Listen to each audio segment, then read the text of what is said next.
দেখুন, আপনার যে বাড়িটা আছে তা কিন্তু শুধু থাকার জায়গা এমনটি কিন্তু নয়। প্রত্যেকের বাড়িই কিন্তু প্রত্যেকের কাছে মন্দির। বাড়ি বা ফ্ল্যাটকে গৃহমন্দির বলা হয়ে থাকে, তাই না? তো অনেক সময় এই গৃহমন্দির অনেকে ক্ষতির শিকার কিন্তু হয়ে থাকেন।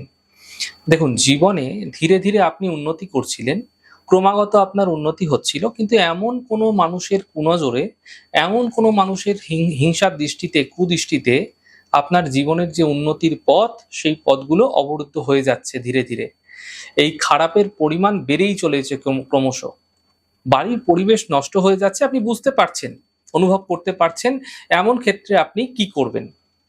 দেখুন, নিজের বাড়িকে নেগেটিভ শক্তির হাত থেকে রক্ষা করতে আপনাকে কিছু উপায় বলে দিচ্ছি, এগুলি করুন। ৫টি কমলালেবু নিয়ে তার খোসাগুলি ছাড়িয়ে ভালো করে রোদে শুকিয়ে নিয়ে আপনারা ভালো করে গুঁড়ো করে নিন এবং সমপরিমাণ দারচিনির গুঁড়ো নিয়ে একত্রে একটি লাল কাপড়ে পুঁটলি বানান। দারচিনির গুঁড়ো যতটা থাকবে ততটাই আপনারা কমলালেবুর গুঁড়ো নেবেন, সমপরিমাণ নিয়ে একটি লাল কাপড় দিয়ে পুঁটলি বানাবেন। মাথায় রাখবেন লাল কাপড়টি একটু মোটা করে নেবেন যেন গুঁড়োগুলো না বেরিয়ে যায়। এই পুঁটলিটি আপনার বাড়ির সদর দরজার উপরে গোপনে কোথাও ঝুলিয়ে রাখুন বা উপরে রেখে দিন। কেউ আসা যাওয়া করলে যেন দেখতে না পায় এমনভাবে রাখবেন।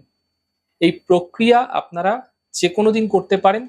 এই প্রক্রিয়া করার পরে গৃহে দেখবেন যে নেতিবাচক দিকগুলি ছিল তা দূর হচ্ছে, নেগেটিভ এনার্জিগুলি দূর হচ্ছে এবং আপনার গৃহে মা লক্ষ্মীর যে আগমন তা আপনারা হতে দেখতে পাবেন।